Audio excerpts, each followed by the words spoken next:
बिस्मिल्लाहिर्रहमानिर्रहीम। अस्सलामुअलैकुम नाजरीन, मैं हूँ इजाज़ भट्ट और आप देखते हैं WTA न्यूज़। नाजरीन, सबसे पहले बात करेंगे पाकिस्तान तहरीक इंसाफ के जो इस्तीफ़े मंजूर कर लिए गए हैं स्पीकर कौमी असम्बली की जानिब से। जब पाकिस्तान तहरीक इंसाफ ने असम्बलियों में वापस जाने का ऐलान किया तो वो गवर्नमेंट जो पहले कह रही थी, वो स्पीकर जो पहले कह रहे थे कि जब तक मैं मुतमईन नहीं हूँगा इन इस्तीफ़ों से तो मैं किसी भी मेंबर का इस्तीफ़ा कबूल नहीं करूँगा। तो ये इस्तीफ़े अभी तक 4 मराहल में मंजूर किए हैं कौमी असम्बली के स्पीकर ने। पहले मरहले में 11 इस्तीफ़े, दूसरे में 35, तीसरे में 35 और चौथे मरहले में 43 इस्तीफ़े मंजूर किए गए हैं स्पीकर की जानिब से। अच्छा, अब इसमें यह है कि वो स्पीकर जो कह रहे थे मैं इस्तीफ़े मंजूर नहीं करूंगा, जब उन्होंने इस्तीफ़े मंजूर करने शुरू किए तो उन्होंने कौन सा मौक़िफ़ इख्तियार किया? ये मौक़िफ़ इख्तियार किया कि अब मैं इनसे मुतमईन हुआ हूँ क्योंकि मैंने कुछ लोगों को टीवी चैनल्स के ऊपर देखा, वो इस्तीफ़ों की बात कर रहे थे कि हमने इस्तीफ़े दिए और हमारे मंजूर किए जाएं, और मैंने उनके ट्विटर अकाउंट्स भी देखे हैं, उनमें भी उन्होंने इस्तीफ़ा मंजूर करने का मुतालबा किया, तो मुझे पता चल गया और मैं मुतमईन हो गया। अच्छा, अब कुछ लोगों ने टेलीविज़न के ऊपर मुतालबा किया कि हमारे इस्तीफ़े मंजूर किए जाएं, या ट्विटर अकाउंट्स के ऊपर उन्होंने मुतालबा किया। अब जो 150 के लगभग मेंबरान हैं उनके इस्तीफ़े जो हैं वो मंजूर कर लिए गए।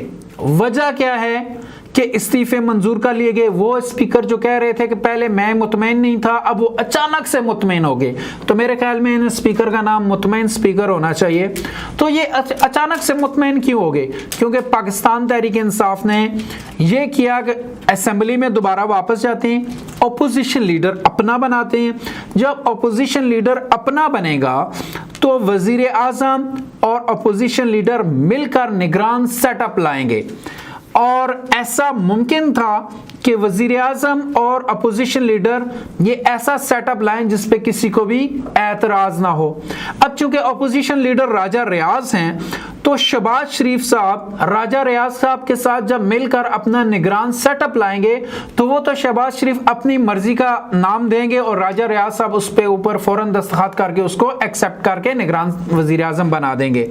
तो पाकिस्तान तहरीक इंसाफ को इस चीज़ से बचने के लिए ज़रूरी था कि अपोजिशन लीडर इनका अपना होना चाहिए। तो जब देखा, हुकूमत ने देखा कि ये लोग तो असेंबली में अपोजिशन लीडर अपना बनाने के लिए वापस आ रहे हैं, तो उन्होंने धड़ाधड़ इस्तीफ़े मंजूर करने शुरू कर दिए और तकरीबन सभी लोगों के इस्तीफ़े मंजूर कर लिए।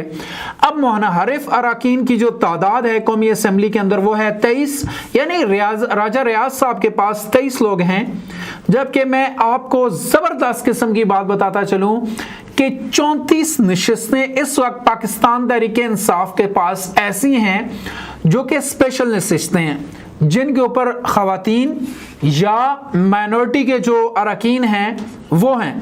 अब जब एक स्पेशल नशिस्त से कोई इस्तीफ़ा देता है तो एक लंबी लिस्ट अपनी पार्टी की तरफ से इलेक्शन कमीशन को दी जाती है कि अगर ये इस्तीफ़ा देगा तो ये इस्तीफ़ा देगा तो ये इस्तीफ़ा देगा तो ये 5 साल के लिए हमारा कौमी असम्बली का मेंबर रहेगा।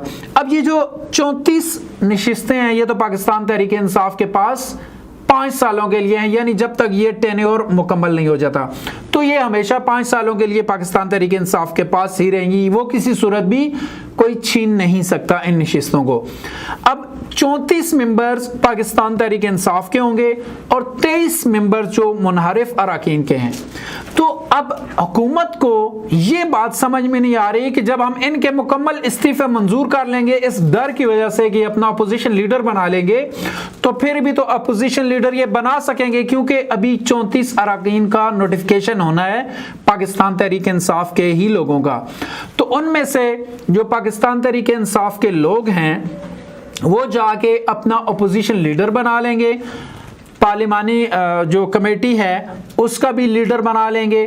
तो जब अदम एतमाद की या एतमाद के वोट का कहेंगे सदर साहब वज़ीर आज़म को, तो उस वक्त जो पार्लिमानी कमेटी का पाकिस्तान तहरीक इंसाफ का लीडर होगा, चूंकि ये 23 मुनहरफ अरकान भी पाकिस्तान तहरीक इंसाफ के मेंबर हैं, तो ये भी वज़ीर आज़म को एतमाद का वोट नहीं दे सकेंगे।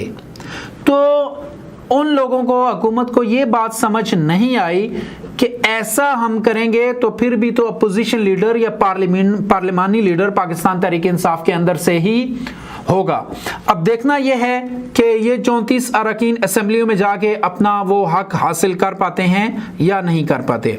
इसके साथ साथ मैं बात करूंगा कि काफ लीग ये क्लेम कर रही है कि हमने अपना सदर चेंज कर दिया है, यानी परवेज इलाही को सदर बना दिया और चौधरी शुजात हुसैन को सदारत से हटा दिया है। लेकिन दूसरी जानिब सालेक हुसैन और तारिक बशीर चीमा ने आज एक प्रेस कॉन्फ्रेंस की, उसके अंदर उन्होंने कहा कि ऐसा कुछ भी नहीं हुआ, चौधरी शुजात हुसैन हमारी पार्टी के सदर है और हमारी पार्टी के मामले का जो केस है वो इलेक्शन कमीशन के पास है अभी तक, तो उसका कोई फैसला नहीं हुआ और काफ लीग के जो सदर हैं वो चौधरी शुजात हुसैन ही हैं। ये तो आने वाला वक्त बताएगा कि चौधरी शुजात हुसैन सदर रहे हैं काफ लीग के नहीं रहे। सेकंड वन मैं बात करता चलूंगा फवाद हुसैन के बारे में। चौधरी फवाद हुसैन को जब कल अदालत में पेश किया गया तो आप लोगों ने देखा होगा कि फवाद हुसैन के ऊपर एक कपड़ा, सफेद चादर डाली गई थी। अब ये चादर, अगर आप कोई बैरून मुल्क का जासूस गिरफ्तार करते हैं तो उसको ले जाने लाने में उसके ऊपर पर्दा डाला जाता है, चादर डाली जाती है ताकि वो इर्द गिर्द का माहौल ना देख सके।